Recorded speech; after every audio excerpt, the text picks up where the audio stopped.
Halo semua, kembali lagi bersama aku Surya. Nah, kali ini kita di Mikir Saham mau bahas terkait saham yang lagi banyak melakukan aksi korporasi suatu right issue. Nah, kita akan membahas secara detail tentang aksi korporasi right issue ini serta studi case beberapa saham right issue yang lagi ongoing gitu ya. Nah, kita akan mulai saja. Saya share materinya terlebih dahulu ya.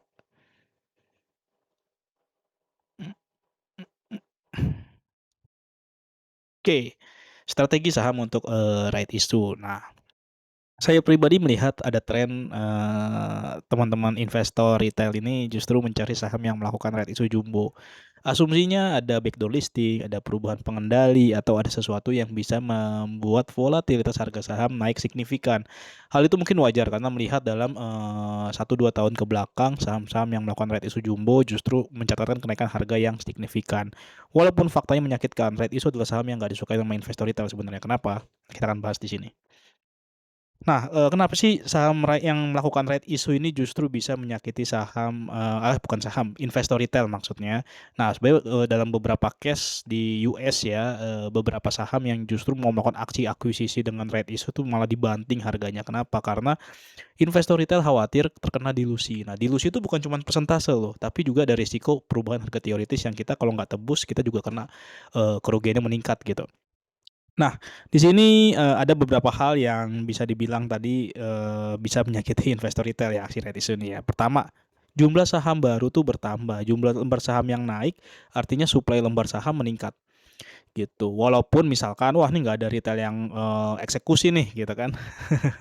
Karena emang pengendalinya yang mau nyerap semua, jadi dia pasang harga right issue di atas, ya itu mungkin lebih better. Jadi retail nggak ada yang nebus sehingga supply free float nggak naik signifikan. Nah, tapi jika di right issue yang mana dia butuh banget nih dana publik nih buat bisa optimalisasi dana, wah itu berarti supply-nya meningkat. Artinya nanti setelah right issue potensi volatilitas harga makin lebih, liarnya tuh bukan naik kencang ke atas, tapi mungkin bisa jadi sideways dulu lama hingga nanti ada, penyerapan demand yang lumayan besar dari owner, market maker atau yang lainnya hingga harga saham bisa naik gitu.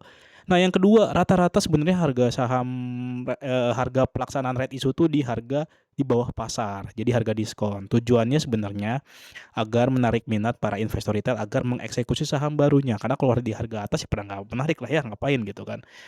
Nah, cuman masalahnya kalau dananya ndak ada ya problem, kenapa? Karena kalau dia, dilaksanakan dengan harga yang lebih rendah di bawah, harga pasar, itu akan menyebabkan faktor yang ketiga, yaitu adalah terjadinya penyesuaian harga teoritis. Karena apa? Karena ada jumlah lembar saham baru yang didistribusikan dengan harga di bawah pasar, sehingga harga di pasar akan menyesuaikan dengan harga teoritisnya. Jadi sebenarnya right issue itu bukan menjadi sebuah momentum yang bagus, tapi, jadi dilema untuk, investor retail, tambah modal, siap-siap kena delusi, atau mendingan ambil capital gain aja sebelum dia exit yang membuat, harga sahamnya akan menyesuaikan dengan harga teoritisnya. Nah, di sini saya ringkas 6 poin sebelum ikut right issue yang perlu kita perhatikan dari prospektus gitu kan. Apa aja sih? Yang pertama rasio HMTD. Berapa sih rasionya? Rasio yang jumbo itu adalah, minimal 1:1 udah jumbo. Kenapa? 1:1 berarti kan dia menerbitkan jumlah saham baru setara jumlah saham existing.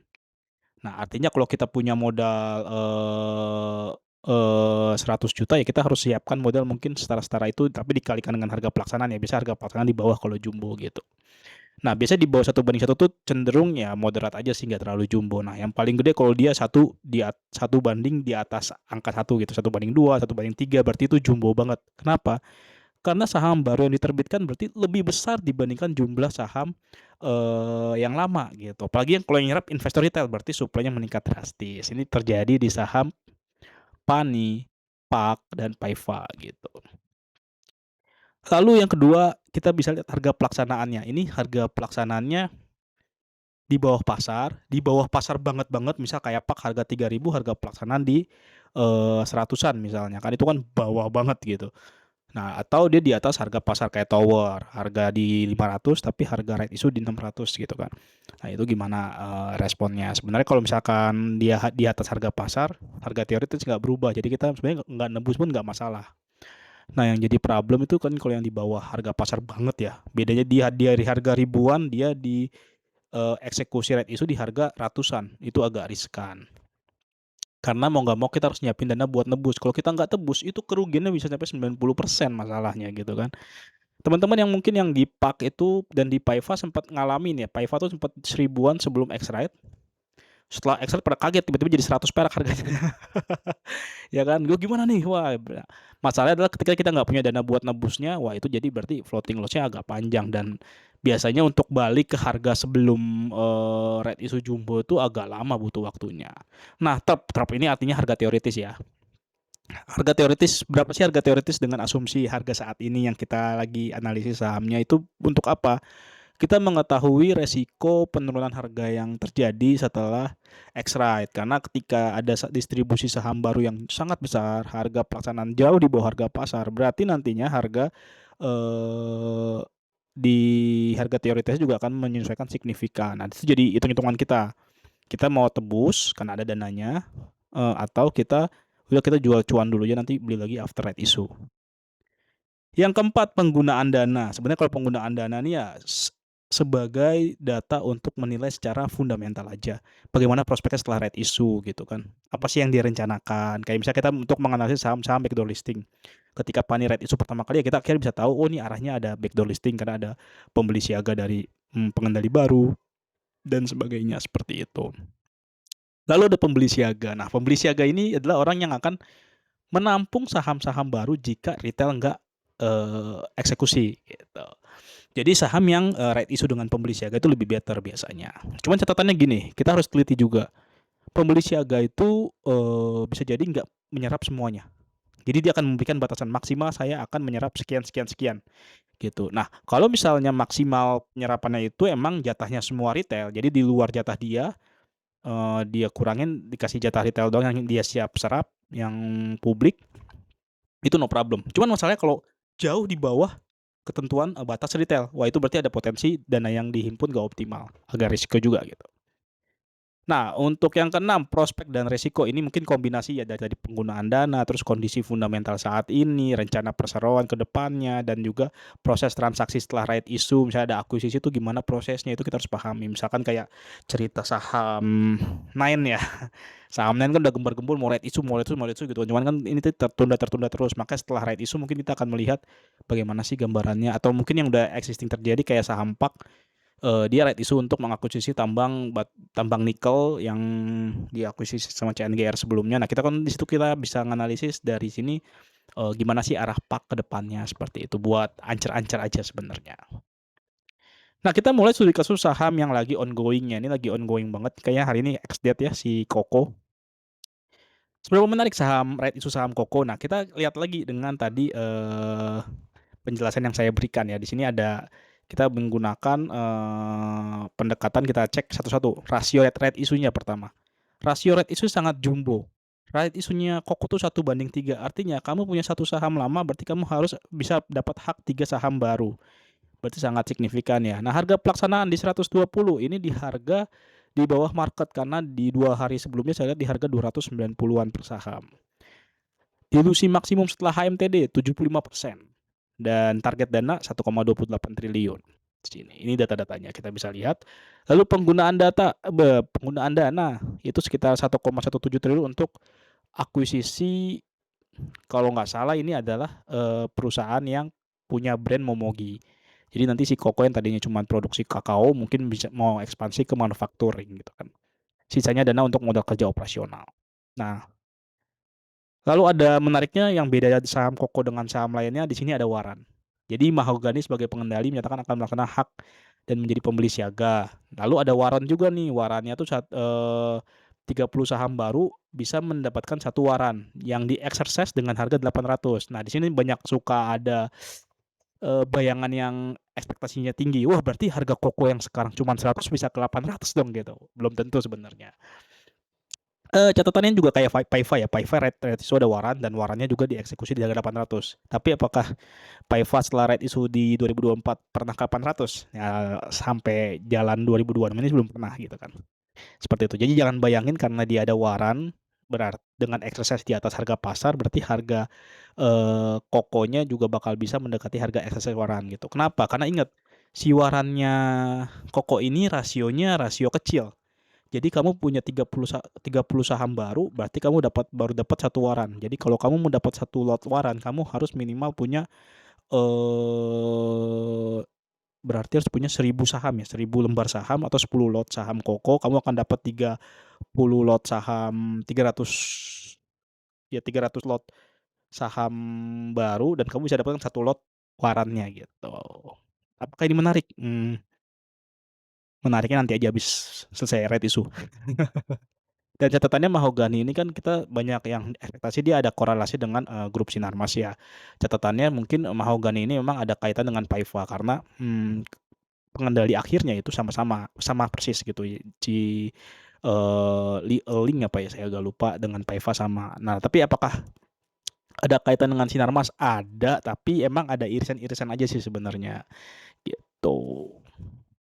Nah, jadi implikasinya untuk retail, kalau beli hold di harga tinggi tapi tidak tebus, wah siap-siap aja resikonya. Ya mungkin sekarang udah ngalamin nih di X-rate nih, berapa tuh kerugiannya. Maksudnya berapa floating loss-nya. Nah, kalau kamu tebus, kamu akan menyesuaikan harga rata-rata yang kamu miliki itu akan disesuaikan dengan harga beli dengan harga pelaksanaan right issue. Oke. Nah, untuk studi kasus kedua, BNBR ini rasio right issue sebenarnya nggak terlalu jumbo, tapi diskon harganya karena udah naik signifikan ya sebelumnya ya.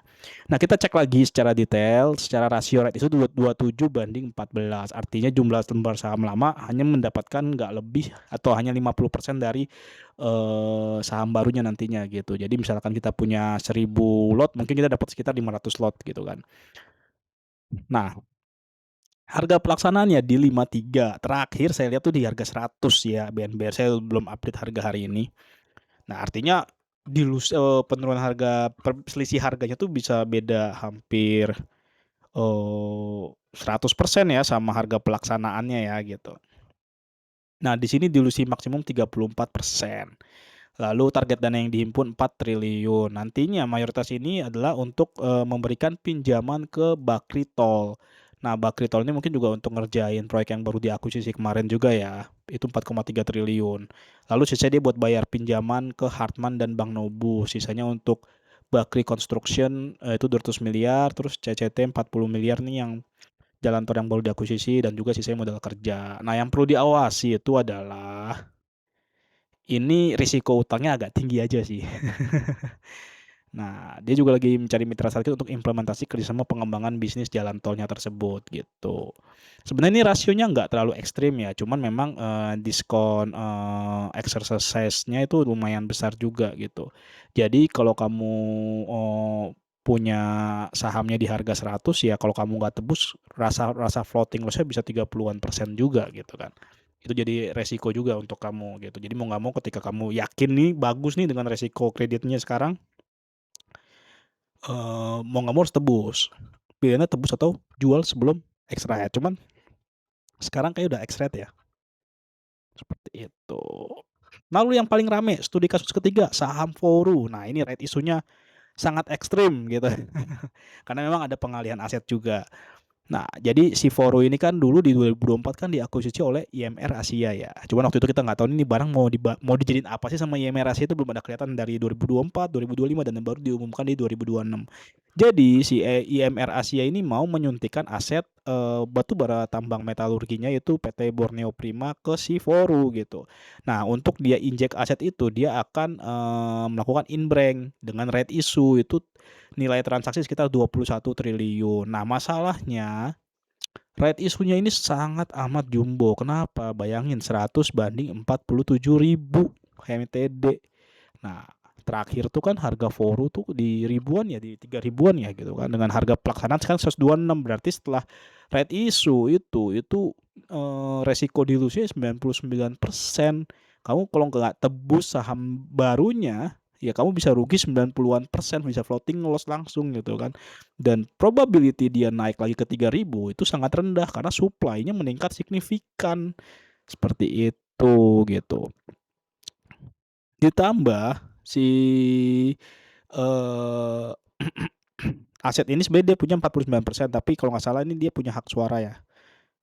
Koreksi ke saya kalau saya agak-agak kelupaan tadi. Nah, itu tapi ya Borneo Prima ini catatannya dia tuh punya cadangan, akumulasi antara probable dan, terkira dan terukur itu sekitar 87 juta ton. Cuman kita nggak tahu produksinya berapa, tapi hasil-hasil kinerjanya nggak terlalu gede sih sebenarnya, masih miliaran lah, belum setara ADMR gitu.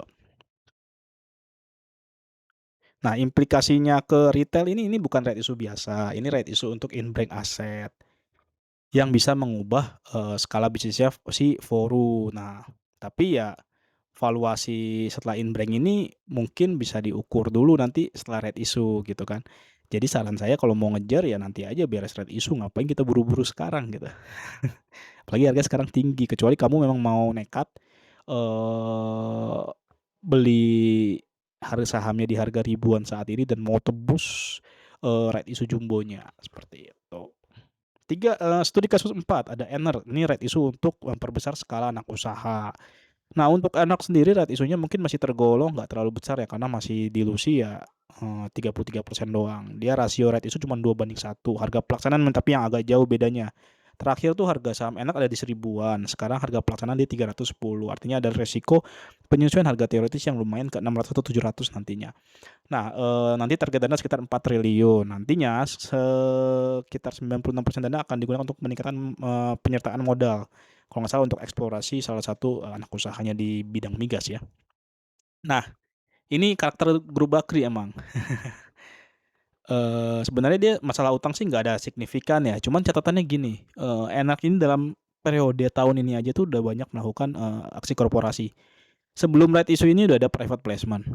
Lalu dia sebelum right issue ini juga udah nerbitin obligasi lagi. Ditambah sama right issue ini 4T. Artinya apa? Artinya dia lagi menghimpun funding yang emang cukup skalinya besar. Wah, bagus dong ya, berarti ekspansi banget. Ya, dua sisi masalahnya. Nah, jika nantinya dia udah mengambil berbagai funding dari berbagai, jenis instrumen, dari private placement, right issue, dan obligasi, ternyata hasilnya nggak sesuai dengan yang diekspektasikan atau enggak kinerjanya masih ada delay nih buat growth nih. Nah, itu akan jadi problem buat, Enrk juga ke depannya gitu. Jadi mungkin teman-teman akan harus mempertimbangkan dari sisi resiko, mungkin kenaikan tingkat leverage dan juga suplai lembar sahamnya yang mulai meningkat karena right issue ini dan juga private placement sebelumnya. Apalagi kalau yang nanti private placement mulai ada, pengendalinya atau enggak yang beli private placement-nya mungkin menjual sebagian, dijadiin scripts dan ditransaksikan entah di repo dan sebagainya. Nah, itu akan jadi problem buat volatility saham Enrk sih ke depannya, gitu. Nah, jadi kalau misalkan emang tertarik, kita bisa ukur masuk pasca right issue aja sehingga harganya bisa lebih diskon, apalagi kalau tekanan jualnya jadi lebih tinggi karena kaget, "Wah, kok berubah jadi 600, 700 harganya?" Gitu kan, dari kembali ke harga 300-an, ya mungkin tuh bisa lebih menarik posisinya gitu. Nah, bandingkan skala right issue-nya, nggak semua right issue tuh sama gitu, karena tujuannya beda. Misalkan Voru dengan dilusi 99%, tujuannya ya karena emang mindahin aset gitu kan. Lalu ada Koko emang skalanya gede nih 75% juga, dia agak jumbo karena emang dia mau akuisisi si, perusahaan yang punya brand Momogi. Sedangkan BNBR dan Ener ini dia punya tujuan untuk, nyari modal sebenarnya untuk ekspansi gitu kan, untuk ekspansi anak usahanya, nah dengan lewat pinjaman utang atau penyertaan modal seperti Ener gitu. Nah, itu akan terlihat dari segi rasionya juga gitu kan. Nah, intinya gini, semakin besar porsi saham baru serta, harga pelaksanaan jauh banget di bawah harga pasar, berarti harga teoritis bisa menyesuaikan turun secara signifikan. Sebenarnya gimana sih cara ngitung harga teoritis gitu? Nah, sebenarnya gampangnya kita hitung pakai, ini bisa pakai spreadsheet sih, entar tinggal dihitungnya. Harga pasar saat ini yang kita asumsikan itu adalah come date, right issue-nya dikali rasio lama ditambah harga exercise right issue-nya dikali rasio baru, lalu nanti dibagi total rasio. Jadi misalkan, harga pasar dikali rasionya 1 kayak saham Koko, harga exercise dikali rasio 3. Nanti berapa dibagi 1 ditambah 3, 4 gitu. Nanti akan ketemu berapa harga teoritis. Itu rumus yang paling cepat. Nah, kalau mau cara yang realnya ya kita hitung saham lamanya berapa, saham barunya berapa, tapi kan itu sama aja sebenarnya dengan kita mengganti dengan rasio kan, seperti itu. Nah, seperti ini contoh Koko. Saya menggunakan asumsi harga 288 waktu itu, lalu exercise di 120, rasio 1/3.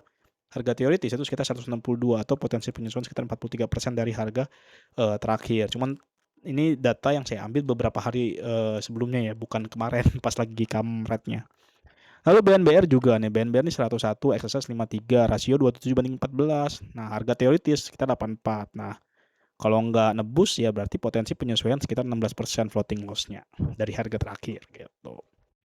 Nah, sebenarnya harga teoritis bukan prediksi pasti bakal ke situ karena akan menyesuaikan berapa harga terakhir pas di kamretnya. Tapi ini bisa jadi baseline kita, untuk menentukan arah kita mau tebus, mau jual, atau mau beli di market nanti nih untuk, saham yang lagi red issue ini gitu. Nah, 4 action yang bisa dipilih investor retail saat ada saham yang melakukan red issue. Pertama, tebus saham barunya gitu. Dengan catatan ini cocok buat kamu, "Wah, aduh belinya ketinggian ternyata," gitu kan.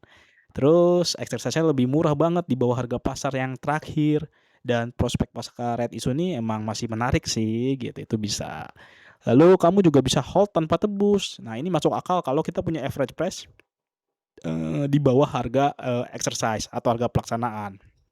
Sehingga kita nggak akan terpengaruh dengan harga teoritisnya secara floating loss-nya ya, karena kita paling mengalami penurunan floating profit-nya. Nah, ini bisa cocok untuk saham-saham yang, red issue di harga atas, atau kita udah punya dari bawah, terus harga sahamnya udah naik tinggi dan dia melakukan red issue di harga bawah tapi masih di atas harga kita gitu. Jadi kita santai. Misal kamu punya MPPA lah di harga 47, dia red issue di harga 50 ya kalau nggak salah. Nah, artinya kamu sebenarnya nggak wajib nebus saja gitu, karena kamu nebus pun nggak akan signifikan, malah enakan beli di market nantinya kalau misalkan dia turun gitu kan ke bawah 50 gitu, seperti itu. Lalu yang ketiga, jual saat comeback. Ini sebenarnya lebih ke, oportunis saja sih ya, ya wes lah, saya misalkan punya BNBR di harga, 60 kan misalnya. Nah, ini mau di-comeback dia di harga 100, ya udah kita jual aja di harga 100, nanti kita beli lagi aja habis itu kalau emang benar-benar menarik. Nah, itu oportunis aja sebenarnya, kita mengamankan cuan kita, nanti kita masuk lagi aja no problem gitu kan. Atau beli di pasar, jadi bukan tebus. Nah, ini kejadian di MPPA ya. Eee, se sa Pas dia lagi mau proses right issue-nya itu harga sahamnya turun ke bawah, 50. Nah, ketimbang misalnya kita punya saham di harga 53, ketimbang kita beli saham, nembus right issue-nya di harga 50, mending kita beli di pasar aja harga 40-an gitu kan. Artinya nanti harga rata-rata kita, bisa lebih better lah dibandingkan kita eksekusi right issue-nya. Nah, jadi intinya jangan reaktif euforia, "Wih, ini ada Rekso Jumbo mau ada akuisisi langsung mau beli banyak," jangan. Tapi kita buat skenario nanti, sebelum exit gimana, setelah exit gimana, dan jika kita ingin tebus, kita ada nggak dananya? Karena itu krusial, ketika kita nggak punya dananya itu bakal nyesek banget floating loss-nya, seperti itu. Nah, jadi decision tree-nya sebelum come date, berapa nih average price kamu, plus porsi modal kamu gede nggak sih di situ, gitu. Dari situ kamu bisa hitung, dengan cash yang ada kamu bisa nggak sih nebus saham barunya, gitu. Dan prospek secara bisnis dan fundamental setelah right issue itu seperti apa. Nah, jika kamu punya, nilai ini prospek kuat, dana siap, dan emang kamu punya plan, ini aku investasi jangka panjang lah di sini, karena aku menilai punya momentum atau punya tesis growth-nya bakal tinggi nih secara bisnis dengan valuasi sekarang sangat murah. Oke, bisa pertimbangkan tebus untuk menjaga kepemilikan dan menurunkan average. Nah, jika prospek meragukan, saran saya sih oportunis aja ya. Jual di come date, nanti masuk lagi setelah beres red issue gitu kan. Sehingga kita bisa memanajemen resiko, nggak mengalami penyesuaian. Apalagi kalau kita udah pegang harga bawah, terus kita, hold karena udah pegang harga bawah gini lah, ngapain khawatir gitu kan. Tapi hal itu kan kalau kita hold sampai X date berarti kita akan mengalami penurunan floating profit yang lumayan signifikan, entar nyesel juga setelahnya gitu kan. Nah, jika harga pasar di bawah harga exercise, ya udah nggak perlu buru-buru, nanti kalau beli ya di pasar aja santai nunggu pelan-pelan gitu, oke. Jadi strateginya jangan sampai kamu terpaksa nebus, kamu harus buat plan-nya, kebutuhan dananya, jangan all in sebelum X date, terus pantau juga harga HMTD. Jadi kan kalau right issue tuh sebenarnya sebelum right issue kan kamu akan dapat hak saham baru, misalkan kayak BNBR. Di periode perdagangan kamu akan dapat BNBRR. Nah, di sini BNBRR ini itu bisa dijual belikan kayak saham. Nah, kamu menilai misalnya, "Wah, nih barang menarik nih sebenarnya nih." Kamu bisa nambah hak kepemilikanmu dengan, membeli BNBRR lain dari orang lain gitu. Cuman disarankan ya kita batasi harga belinya misalkan maksimal 5 perak gitu per hak saham baru. Kenapa? Karena kalau kamu ngejar harga tinggi untuk BNBRR-nya, berarti nanti harga eksekusi kamu nambah, karena kamu keluar modal dulu buat beli BNBRR, misal beli BNBRR-nya di harga 100, harga pelaksanaan 53, berarti total kamu butuh modal untuk eksekusi right issue tambahan ini 153 gitu kan, rugi. Jadi kita batas maksimal 5 atau 10 lah gitu. Seperti itu. Atau kamu mau jual si hak saham baru juga bisa. Misalnya wah BNBRR naik 500, sudah langsung aja jual semua hak saham baru kita gitu kan. Ya itu bisa. Lalu bedakan RI ekspansi sama RI utang. Sebenarnya dua-duanya no problem sih kalau menurut saya. Cuman kita lihat dulu kondisi struktural utang si emiten juga kayak gimana gitu. Karena kan kalau dia RI untuk bayar utang sebenarnya akan membuat struktur utangnya menjadi lebih sehat sehingga dia bisa dapat leverage lagi kan ke depannya kan gitu. Nah, cuman kalau dia RI untuk ekspansi sebenarnya bagus. Kita bisa tunggu ekspansinya berdampak ke kinerja. Cuman masalahnya kalau dia udah ekspansi terus nggak berdampak ke kinerja itu problem juga gitu. Lalu cek pembeli siaga, status pembeli siaga siapa, dan maksimal belinya berapa. Dan tetapkan stop skenario kalau prospeknya nggak sesuai, jangan tambah modal hanya karena takut rugi gitu. Jangan mumpung aku udah pegang lama nih, udah pegang di harga tinggi, udahlah averaging down aja, padahal prospeknya lagi ada resiko banyak itu. Janganlah kayak gitu. Red flags yang wajib diawasi, dilusinya ekstrim, itu harus dipahami lebih detail lah prospektusnya. Lalu mayoritas untuk utang, dihitung resiko utangnya. Lalu untuk likuiditas saham rendah, ya kalau kamu ikut right issue jumbonya, harus pahami juga ada resiko likuiditas. Jadi nanti mau jualnya agak susah karena likuiditas dari awal emang rendah. Lalu ada inbrank bernilai jumbo. Nah, ini bisa cek valuasi asetnya dan pihak afiliasinya sih untuk menakar prospeknya serta perubahan bisnisnya ke bisnis apa sih gitu. Serta prospek bisnis yang belum terbukti. Ini jadi bisa skenario resiko untuk kita ke depannya, manajemen resiko yang harus dipantau. Jika ternyata prospek bisnisnya nggak muncul-muncul nih, misalkan kayak Nen, kayak Meja, dia mau akuisisi saham batu bara nggak jadi gitu kan. Gimana nih? Nah, itu kita perlu pantau. Terus harga pasar jauh di atas harga pelaksanaan. Nah, ini juga harus diperhatikan kita untuk menentukan aksi mau jual di come date atau mau tetap hold keras dan tebus sahamnya gitu kan. Nah, ini mungkin gambaran singkat ringkasan aja untuk keempat saham yang jadi studi case kita ya. Jadi kita nggak rekomendasikan mana yang terbaik gitu. Cuman sesuaikan lagi aja teman-teman punya di saham yang mana. Perhatikan posisinya kalau misalkan udah terlanjur misalnya di Koko dan BNBR yang lagi ongoing ya mau nggak mau ya pilihannya bisa tebus atau nanti kita lihat harga Koko R dan BNBR-nya kalau dijual bisa nutup floating loss perubahan harga teoritis nggak gitu.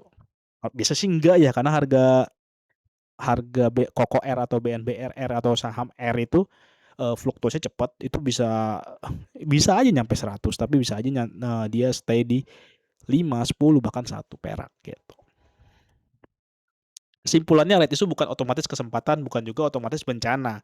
Tinggal kita buat plan-nya aja, kita hitung dulu apa sih berapa sih rasionya, berapa sih potensi harga teoritisnya, dan prospeknya gimana, resiko tulisnya seperti apa. Lalu kita cek bisnisnya, perkembangan bisnisnya gimana sih, arah right issue ini membantu bisnisnya menjadi karya yang lebih positif atau justru hanya untuk bertahan hidup.